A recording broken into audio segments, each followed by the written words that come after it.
नमस्कार दोस्तों, स्वागत है आपका एक और इंस्पायरिंग और इन्फॉर्मेटिव वीडियो में। जहाँ आज हमारे साथ अखिलेश कुमार सर हैं, इनसे हम बातचीत करेंगे। सर बीपीएससी में लेबर इन्फोर्समेंट ऑफिसर पोस्ट पर चयनित हुए हैं, यानी कि एलयू पोस्ट पर से चयनित हुए हैं और सर का बीपीएससी में फर्स्ट अटैम्प्ट था। इसके अलावा सर 2 बार यूपीएससी का इंटरव्यू भी दे चुके हैं 2017 का, और अभी जो है कि इसी महीने लास्ट महीने जो यूपीएससी का इंटरव्यू अभी चल रहा है, हालांकि 1 दिन में ख़त्म होने वाला है, तो उसका भी सर ने इंटरव्यू दिया है। तो सर से हम बातचीत करेंगे कि सर की स्ट्रेटेजी क्या थी, सर ने बुक लिस्ट कौन कौन सा फॉलो किया था, सर का स्ट्रगल क्या रहा है, और सर का एकेडमिक बहुत स्ट्रॉन्ग रहा है। बहुत सारे अच्छी यूनिवर्सिटी से सर ने पढ़ाई किया है, तो सर ही बताएंगे। अभी तक हमने चैनल को सब्सक्राइब नहीं किया, चैनल को सब्सक्राइब करें और वीडियो को लाइक और शेयर करना भूलें। सर सबसे पहले आपको बताएं। धन्यवाद आपका भी। सर आपका सर बेसिक इंट्रोडक्शन सर। मेरा नाम अखिलेश कुमार है। मैं बिहार के मधुबनी ज़िले के राजनगर से आया हूँ। मेरा गांव का नाम सोहरा थान है और मेरी जो पढ़ाई लिखाई हुई है वो पहले मैं दिल्ली यूनिवर्सिटी में पढ़ता था। सर कौन से कॉलेज में? हिंदू कॉलेज का मैं स्टूडेंट था। हिंदू कॉलेज से फिर मैं ये Indian institute of mass communication गया, वहाँ से मैंने मास कॉम किया। फिर उसके बाद जवाहरलाल नेहरू यूनिवर्सिटी आया, जवाहरलाल नेहरू यूनिवर्सिटी से मैंने एमए किया। फिर उसके बाद मैंने जामिया से एमए इन हिंदी किया। और ये बीपीएससी का मेरा पहला अटैम्प्ट था और मैंने पहले अटैम्प्ट में मेरा सिलेक्शन हो गया है। मैं 2017 में पहले अटैम्प्ट में मैं यूपीएससी सिविल सर्विसेज का मैंने इंटरव्यू दिया था। फाइनली बैड लक 148 नंबर मुझे इंटरव्यू में मिले थे, लेकिन बैड लक ये था कि क्या फाइनली मेरा सिलेक्शन नहीं हुआ, हालांकि वो मेरा फर्स्ट अटैम्प्ट था। उसके बाद फिर मैंने 2018 में 2019 में लगातार असिस्टेंट कमांडेंट जो यूपीएससी सीएपीएफ के थ्रू सीएपीएफ का एग्जाम होता है, सेंट्रल आर्म पुलिस फोर्स के जो ग्रुप ए सर्विसेज में जो असिस्टेंट कमांडेंट का सिलेक्शन होता है, उसमें मैंने इंटरव्यू दिया। फाइनली वहाँ भी सिलेक्शन नहीं हुआ। इस साल फिर मैंने 2019 में फिर मैंने आईएएस का मेंस लिखा, लेकिन बैड लक फाइनली सिलेक्शन नहीं हुआ। अभी मैं 9 सितंबर को मैंने इंटरव्यू दिया है। 1 बजे वाले जो स्लॉट था उस स्लॉट में मेरा इंटरव्यू हुआ था और अच्छा इंटरव्यू गया है। आई होप देखिए क्या होता है। अब तो रिजल्ट तो भविष्य के गर्भ में छिपा हुआ है, बाकी यही मेरी जर्नी रही है। देखिए अब क्या होता है। हेलो एवरीवन, यदि आप यूपीएससी आईएएस प्रिपरेशन कर रहे हैं तो टेक्स्ट बुक लाया आपके लिए UPSC IAS GS 2022 and UPSC IAS GS 2023 foundation live coaching pre plus mains, जो कि इंग्लिश एंड बाइलिंगुअल है, जिसमें आपको मिलता है live classes, PDF notes, mock test and questions practices. यदि आप UPSC 2022 foundation live coaching pre plus mains join करेंगे तो उसमें आपको मिलेगा 380 plus live classes, 30 plus mock test, 200 plus PDF notes and 1500 plus practice questions. और यदि आप UPSC 2023 live foundation coaching pre plus mains join करेंगे तो इसमें आपको मिलेगा 450 plus live classes, 50 plus mock test, 300 plus PDF notes and 2500 plus practice questions. ये दोनों classes 2022 and 2023 foundation live coaching जो है प्री प्लस मेंस, दोनों इंग्लिश एंड बाइलिंगुअल है। यहाँ पे आपको हाईली कम्पिटिटिव फैकल्टी मिलेगी जो कि टॉपिक के एक्सपर्ट होंगे। इसके अलावा उनका एक्सपीरियंस जो होगा टीचिंग लाइन में वो 10 सालों से ज़्यादा का होगा। इन सारे कोर्सेज पे 20% का यदि आप डिस्काउंट पाना चाहते हैं तो SW20 यूज करें। इन कोर्सेज में इनरोल करने के लिए डिस्क्रिप्शन में लिंक दिया हुआ है, वहाँ पे जाकर आप क्लिक करें। सर जो है कि आपका सर फैमिली बैकग्राउंड क्या रहा है? मेरे पिताजी पूर्णतः किसान हैं। घर में 4 मतलब मुझसे 3 बड़े भैया हैं, तीनों पढ़े लिखे हैं, भाभी लोग भी पढ़ी लिखी हैं। 2 बहनें हैं, दोनों बहनें हाउस वाइफ हैं। छोटी वाली बहन जो है ऑलरेडी जॉब कर रही हैं और हाउस वाइफ भी हैं, उनके हस्बैंड भी जॉब करते हैं। और बाकी मैं मतलब एक छोटे से गांव से आया हूं मैं, जहां पे अभी भी क्या नाम है एजुकेशन का बहुत ज़्यादा वो नहीं है। हाँ है, बिहार के मधुबनी दरभंगा सब में थोड़ा सा पढ़ाई लिखाई का माहौल है, लेकिन मेरे गांव में पढ़ने लिखने का माहौल नहीं है। मैं वहाँ से निकल के आ गया। तो सर जो है कि आप इतने अच्छे इंस्टीट्यूट से पढ़ाई किया है, सर इसका बेनिफिट कितना मिलता है किसी कंपटीशन की, जैसे कि आप पीसीएस की तैयारी कर रहे हैं, पीएससी कर रहे हैं, तो उसमें सर इसका बेनिफिट आपको कितना मिला? देखिए अच्छी यूनिवर्सिटी का मतलब प्रभाव तो पड़ता ही है, क्योंकि अगर सेंट्रल यूनिवर्सिटी है, सेंट्रल इंस्टीट्यूशंस है गवर्नमेंट ऑफ इंडिया की, तो वहाँ पे अच्छे फैकल्टीज़ होते हैं, अच्छी सुविधाएँ होती है, वहाँ अच्छे क्या नाम है लाइब्रेरी होती है, लाइब्रेरी में पढ़ने का माहौल होता है।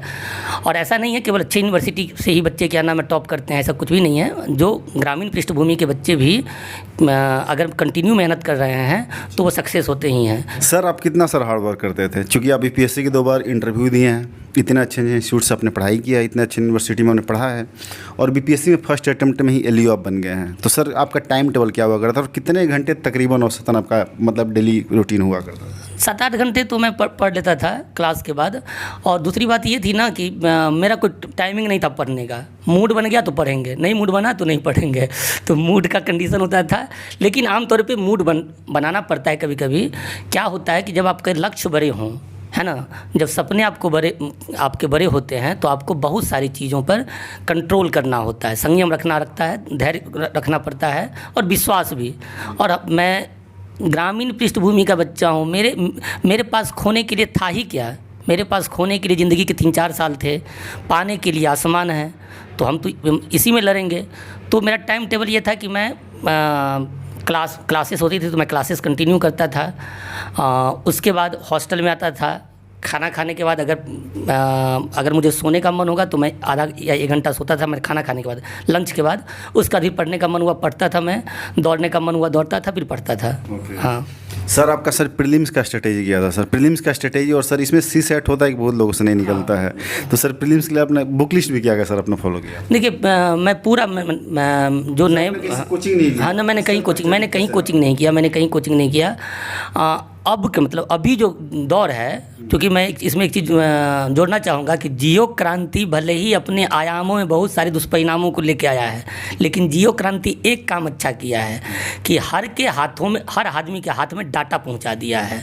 तो जब डाटा पहुँच गई है तो अब क्या है कि आप कहीं से भी इंटरनेट एक्सेस कर सकते हैं। आप सुदूर गांव में भी हैं तो वहाँ भी एक्सेस कर सकते हैं इंटरनेट। तो जब इंटरनेट एक्सेस कर सकते हैं तो नेट पर सारी सामग्री उपलब्ध है, यूट्यूब पर सारी सामग्री उपलब्ध है, और बहुत मतलब नामी कोचिंग के जो प्रोफेसर्स हैं, जो डायरेक्टर्स हैं, जो अध्यापक हैं, वो फ्री ऑफ कॉस्ट में यूट्यूब पे पढ़ा रहे हैं। उसी तरह क्या नाम है, कोचिंग इंस्टीट्यूट भी वीडियो लाती है। तो आप एक चीज़ तो पहले वहाँ से मतलब देखिए, पहले आप टेक्स्ट बुक पढ़िए। टेक्स्ट बुक में पहले एनसीईआरटी आप पढ़िए। मैं सबको सलाह दूंगा कि एनसीईआरटी पढ़िए। एनसीईआरटी भले ही बोरिंग लगे लेकिन पढ़िए। रोग का इलाज अगर भले ही करवा हो, लेकिन कड़वी दवाई भी हम कभी कभी खाते हैं, पीते हैं, उससे हम भागते नहीं हैं, तभी रोग का इलाज होता है। तो एनसीईआरटी पढ़िए। एनसीईआरटी को 3 बार पढ़िए। अगर आप ज्योग्राफी की बात करेंगे तो मैं कहूँगा कि न्यू ज्योग्राफी पढ़िए 6 से लेकर के 12 तक। उसके बाद अगर पढ़ना हो तो माजिद हुसैन साहब को पढ़िए, नहीं पढ़िए या महेश बनवाल साहब को पढ़ना है तो पढ़िए, अदरवाइज उतना सफिशिएंट है। हिस्ट्री के लिए आप प्राचीन भारत के लिए रामशरण शर्मा जी को पढ़ लीजिए, मध्यकालीन भारत के लिए आप उनको पढ़ लीजिए सतीश चंद्र साहब को, और आधुनिक भारत के लिए पहले बिपिन चंद्रा साहब को पढ़ लीजिए। अगर ये चीज़ें अवेलेबल नहीं हैं तो आप स्पेक्ट्रम को पढ़ लीजिए। और एनसीईआरटी की 11th और 12th की किताब आती है, भारतीय इतिहास के कुछ विषय 1, 2, 3 करके आता है, तीनों भाग पढ़िए तो वो आपको प्राचीन, मध्यकालीन और आधुनिक भारत को वो पूरा ये कर लेगा। उसके बाद अगर आप बिपिन चंद्रा साहब का ही पढ़ना है तो स्वतंत्रता संग्राम पढ़ लीजिए, आज़ादी का स्वतंत्रता संग्राम जो है वो पढ़ लीजिए। और पढ़ना हो तो गांधी के बाद का भारत, गुहा साहब को पढ़िए, रामचंद्र गुहा साहब को पढ़िए। इकोनॉमिक्स के लिए पहले आप 11th और 12th का इकोनॉमिक्स पढ़िए। एनसीईआरटी कंसेप्ट क्लियर होगा, समष्टि अर्थशास्त्र, व्यष्टि अर्थशास्त्र और भारतीय अर्थव्यवस्था का विकास, इतना पढ़ लीजिए, ज़्यादा किताब पढ़ने की ज़रूरत नहीं है। आर्ट एंड कल्चर के लिए मैंने नितिन सिंघानिया साहब को बहुत ज़्यादा नहीं पढ़ा था। मैं केवल और केवल भारतीय कला का विकास जो 11वीं की किताब है, हिंदी में भी आती है और इंग्लिश में भी आती है एनसीईआरटी की, वो पढ़ लीजिए, उतना सफिशिएंट है। साइंस एंड टेक्नोलॉजी के लिए आप किसी भी कोचिंग का आप नोट्स ले लीजिए, या नहीं तो क्या नाम है उसका मैगजीन आता है, विशेष करके मैंने जो किया था विजन आईएएस है या फिर क्या नाम है दृष्टि आईएएस है, उनका आता है, सफिशिएंट है, आपके एग्ज़ाम के लिए सफिशिएंट है। उसके बाद क्या नाम है करंट अफेयर के लिए कोई भी एक मैगजीन, कुछ लोग क्या नाम विजन 365 पढ़ते हैं, कुछ लोग क्या नाम है वार्षिकी आती है, अर्धवार्षिकी भी आने लगी है उसका, ये दृष्टि आईएएस का, हाँ, तो वहाँ से आपको सिविल सर्विसेज के लिए आपको वहाँ से सफिशिएंट क्या नाम है मटेरियल्स मिल जाएगा। इतना कीजिए। सीसेट में जहाँ तक मुझे लगता है कि ह्यूमैनिटीज़ और सोशल साइंस वाले बच्चों का आम तौर पे, मैं सबकी बात तो नहीं कहूँगा, लेकिन आम तौर पे ह्यूमैनिटीज और सोशल साइंस के बच्चों का प्रॉब्लम क्या होता है कि उनकी मैथ से वो दूर भागते हैं। कोशिश कीजिए मैथ बनाने का, क्योंकि मैथ अर्थमेटिक आता है। मैथ आपको क्या नाम है, ट्रिगोनोमेट्री, अलजेब्रा ये सब नहीं पूछता, अर्थमेटिक होता है, नॉर्मल मैथ्स होते हैं, तो उसको बनाने की कोशिश कीजिए। रीजनिंग बनाइए, और रीजनिंग और मैथ के बल पे आप 28 क्वेश्चन के आसपास पहुंच जाएंगे। अगर आप उसके बाद जो सबसे सेफ जोन है उनके लिए वो है कंप्रीहेंशन। कंप्रीहेंशन बनाइए, बार बार बनाइए कंप्रीहेंशन। अभी जो ट्रेंड है उस ट्रेंड में तकरीबन 25 से 30 कंप्रीहेंशन आता है। 80 क्वेश्चन में से अगर आप लाना तो आपको मात्र 28 क्वेश्चन के बराबर ही नंबर लाना है, 2.5 नंबर बराबर 66 नंबर, क्योंकि 33% ही मार्क लाना है, तो एक क्वेश्चन तो 2.5 नंबर का है सेकंड पेपर CSAT में, तो उसमें आपको 28 क्वेश्चन ही सही करने हैं। लेकिन चूंकि हम गलती भी करते हैं तो हम लोग सेफ स्कोर बना के चलते हैं कि हम कम से कम 40-45 तक ले जाएं, कि उसमें थोड़ा गलती भी होगा तो हमारा इधर से रिकवर हो जाएगा और हम सेफ जोन में रहेंगे। टॉपर नहीं बननी है, टॉपर बनने का ख्याल भी नहीं रखना है, थोड़ा सा मेहनत कीजिए, अपने आप टॉपर बन जाएंगे। जी सर, अब मेंस की बात करते हैं। सर, मेंस में आपका स्ट्रेटेजी क्या थी सर, और मेंस पे चीज़ों को खास फोकस कीजिए कि सर आंसर राइटिंग स्किल को कैसे सुधारा जाए। देखिए, मेंस के लिए मैं जो बच्चे अगर अभी इस साल एग्ज़ाम दे रहे हैं तो उनके पास तो समय है नहीं, जो अगले साल एग्ज़ाम देंगे तो मैं उनको सलाह दूंगा कि जो भी वो ऑप्शनल पेपर रखें, सोच समझ कर रखें, और अब उसको पढ़ना चालू कर दें। कम से कम 1-2 रीडिंग तो बेसिक रीडिंग वो उनको दे ही दें। उसके बाद बेसिक रीडिंग दें, उनको तैयार कर लें, फरवरी मार्च तक उनको तैयार कर लें। उसके बाद ये अभी से वो आंसर राइटिंग करें। Previous year question paper available होती है मार्केट में, और अब तो हिंदी माध्यम में भी इतना अच्छा प्लेटफॉर्म सब है कि कोचिंग भी किस तरह का क्वेश्चन पूछती है, आंसर कैसे ड्राफ्ट करना है, ये भी गुर सिखा रही है। तो कोचिंग जाने की आपको ज़रूरत नहीं है। आप मतलब कुछ लोग रोते हैं कि अरे भाई हमको कोचिंग नहीं होगा तो नहीं होगा, ऐसा कुछ नहीं है। अब चीज़ें अवेलेबल है, क्योंकि प्रोफेसर हिंदी माध्यम के प्रोफेसर्स काफ़ी काम कर रहे हैं इस पर। उनको कोचिंग चलानी है तो उनको काम करना ही पड़ेगा, तो वो काम करते हैं। बच्चों के लिए अब चीज़ें आसान हो गई है। सबसे अच्छी बात क्या कीजिए कि अभी से आप आंसर राइटिंग प्रारंभ कीजिए, और पर डे आंसर लिखिए, कम से कम 1-2 आंसर लिखिए। निबंध लिखने का प्रयास कीजिए, निबंध में कोटेशन दीजिए, पंक्तियाँ दीजिए, है ना, जो ऑथेंटिक पंक्तियाँ हैं। उसके बाद हाँ, कवि का किसी जो दार्शनिक रहे हैं सो, कोई बहुत बड़ा राजनेता रहे हैं सो, कोई समाज सुधारक रहे हैं सो, तो वहाँ से स्टार्ट कीजिए। मेरी आदत जो थी, तो मैं जो जब आंसर राइटिंग करता था तो मैं क्या करता, पंक्तियों से स्टार्ट करता था। मतलब किसी कविता की पंक्ति से, जैसे मैंने ये लिखा था कि मैं महिला सशक्तिकरण पे एक बार लिख रहा था, तो मैंने अम्बेडकर साहब का कोटेशन लिख दिया कि मैं किसी भी समाज की प्रगति का पैमाना तब मानता हूं जब वहाँ पे स्त्रियों की मतलब दशा कैसी है। स्त्री के समान सरोकारों को शामिल किए बिना कोई भी समाज प्रगति नहीं कर सकता है। भीमराव अम्बेडकर साहब का ये स्टेटमेंट है। कि एक चीज़ आपको एकदम स्पष्ट मैं बताता हूँ, जो 3 बार मेंस लिखने के बाद इतना अनुभव आया है मुझे, हो सकता है ये मेरा व्यक्तिगत ज्ञान है, कि जो शिक्षक होते हैं, जो कॉपी चेक कर रहे होते हैं, वो आमतौर पे अपने जीवन में 30-35 साल पढ़ा करके तब कॉपी चेक कर रहे होते हैं। यूपीएससी जिनको भी हायर करती है ये, अब उनमें आप नीरस स्टाइल में लिखेंगे तो वो एक ही चीज़ को पढ़ते तो टीचर इरिटेट हो जाते हैं। उसमें अगर आप थोड़ा सजा कर लिखें, टीचर इरिटेट हो गया, और इरिटेट हो गया तो आपको नंबर, औसत नंबर दे देगा। तो आप उसमें क्या कीजिए, अगर जीएस लिख रहे हैं तो जीएस में ग्राफ बनाइए, चार्ट बनाइए, मैप बनाइए, कोटेशन दीजिए, पॉइंट दीजिए, बुलेट पॉइंट दीजिए, इस तरह दीजिए कि मतलब पूरा आप सिस्टमेटिकली दीजिए। क्योंकि वो आपको एक आप कैसे प्रेजेंट कर रहे हैं, वो आपके प्रेजेंटेशन को भी वो ध्यान में रख रहा है। नीरस गद्य वाले स्टाइल में, पद वाले स्टाइल में मत लिखिए, मतलब वो एकदम पूरा आर्टिकल टाइप का प्रेजेंट कीजिए, बुलेट पॉइंट दीजिए। और 100 बातों की एक बात होती है कि जितना आप 10 पंक्ति लिखने के बाद बताना चाहते हैं, उतना आपका एक चार्ट बता देगा। एक चार्ट आपका पूरा आंसर बता देगा, एक चार्ट, एक मैप, पूरा चीज़ बता देगा आपको। चित्र जो होता है ना, चित्र अपने आप में ही सब कुछ बयां कर देता है। तो चित्र बनाने कला डेवलप कीजिए। मैं बुक लिस्ट पे फोकस, हाँ, तो बुक लिस्ट के लिए रणनीति थी, मेरी रणनीति ये थी कि मैं बिपिन चंद्र साहब को पढ़ता था।